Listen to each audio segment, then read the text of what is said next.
बॉलीवुड अभिनेता धर्मेंद्र ने कई मौके पर यह कहा था कि वो दिलीप कुमार की वजह से फिल्म इंडस्ट्री में आए। धर्मेंद्र कॉलेज के दिनों से दिलीप कुमार की खूब फिल्में देखा करते थे और उनके दीवाने थे।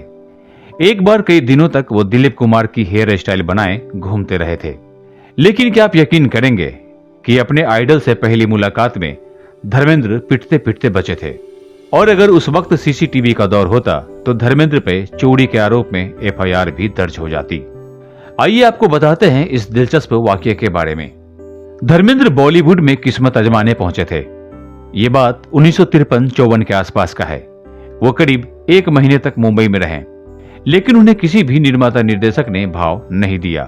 आखिरकार उन्होंने वापस गांव लौटने का फैसला किया, लेकिन गांव लौटने से पहले उन्होंने यह तय किया कि एक बार वो अपने आइडल यानी दिलीप कुमार के दर्शन जरूर करेंगे। बस धर्मेंद्र पाली हिल वाले उनके बंगले पर पहुंच गए। संजोग ऐसा कि बंगले के बाहर उस दिन कोई गार्ड भी नहीं था। धर्मेंद्र जैसे अपने गांव में पड़ोसियों के घर बिना कुछ पूछे घुस जाते थे, वो दिलीप साहब के घर के अंदर भी पहुंच गए। दोपहर का वक्त था। धर्मेंद्र ने इधर उधर देखा, उन्हें कोई भी नहीं दिखा और वो सीधे पहले मंजिल पर दिलीप कुमार के बेडरूम तक पहुंच गए। दिलीप कुमार उस वक्त सो रहे थे। उन्होंने दिलीप कुमार को देखा और एक पलक निहारने लगे। धर्मेंद्र करीब 2 मिनट तक अपने आइडल को निहारते रहे, लेकिन तभी अचानक दिलीप कुमार की आंखें खुल गई और उन्हें कुछ भी समझ नहीं आया कि उनके आंखों के सामने कौन शख्स खड़ा है। वो चोर चोर पकड़ो पकड़ो कहकर चिल्लाने लगे। धर्मेंद्र ने जैसे ही ये सुना, उनके होश उड़ गए। वो दिलीप कुमार से कुछ कहना चाहते थे, लेकिन दिलीप कुमार की तेज आवाज सुनकर वो तेजी से नीचे की ओर भागे। दिलीप कुमार की आवाज सुनकर 2-3 नौकर धर्मेंद्र को पकड़ने के लिए दौड़े।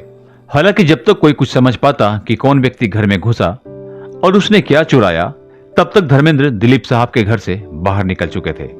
उस वक्त सीसीटीवी का दौर नहीं था, वरना यह तय था कि बॉलीवुड सुपरस्टार के घर बिना बताए घुसने पर धर्मेंद्र के खिलाफ एफआईआर दर्ज हो जाती।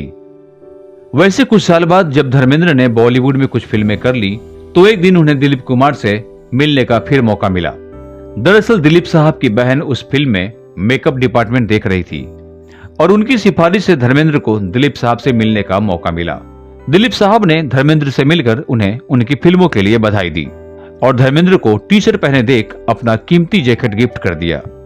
हालांकि तब तक धर्मेंद्र ठीक ठाक कमाने लगे थे, लेकिन जैकेट दिलीप कुमार की तरफ से मिला हुआ आशीर्वाद था, लिहाजा इससे बड़ा गिफ्ट कुछ नहीं था। वो जैकेट अभी भी धर्मेंद्र के सम्मान में रखा हुआ है। बाद के दौर में धर्मेंद्र और दिलीप कुमार की दोस्ती गहरी हुई। जब सनी देओल की पहली फिल्म बेताब लॉन्च हो रही थी, तब धर्मेंद्र आधी रात को दिलीप कुमार के घर गए थे ताकि वे सनी की तस्वीरें दिखा सके और उनसे आशीर्वाद ले सके। ये बात सुनकर दिलीप साहब को बहुत खुशी हुई और उन्होंने बेताब फिल्म के मुहूर्त पर जाकर सनी देओल को आशीर्वाद भी दिया था। दिलीप कुमार भी मजाकिया लहजे में कहते थे कि उन्हें धर्मेंद्र की सूरत से ईर्ष्या होती है। इतना ही नहीं, जब कभी दिलीप साहब के घर बिरयानी बनती तो सायरा बानो धर्मेंद्र को भी बुलावा भेज देती। इसका एक दिलचस्प किस्सा धर्मेंद्र ने एक इंटरव्यू में बताया था।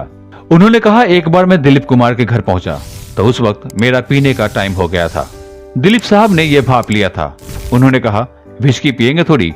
मैंने कहा नहीं जी नहीं। उन्होंने कहा बैठ, और इतने में बोतल आ गई। मैं पैक बनाने लगा। मैंने जरा सी डाली थी, वो बोले बस बस बस। उस समय मैं सोच रहा था मैं अपना पैक कैसे बनाऊं। वो इधर उधर देख रहे थे तो मैंने टेबल के नीचे से गिलास में विस्की डाल ली और अपना गिलास नीचे रखा और चुपचाप बिरयानी खाने लगा।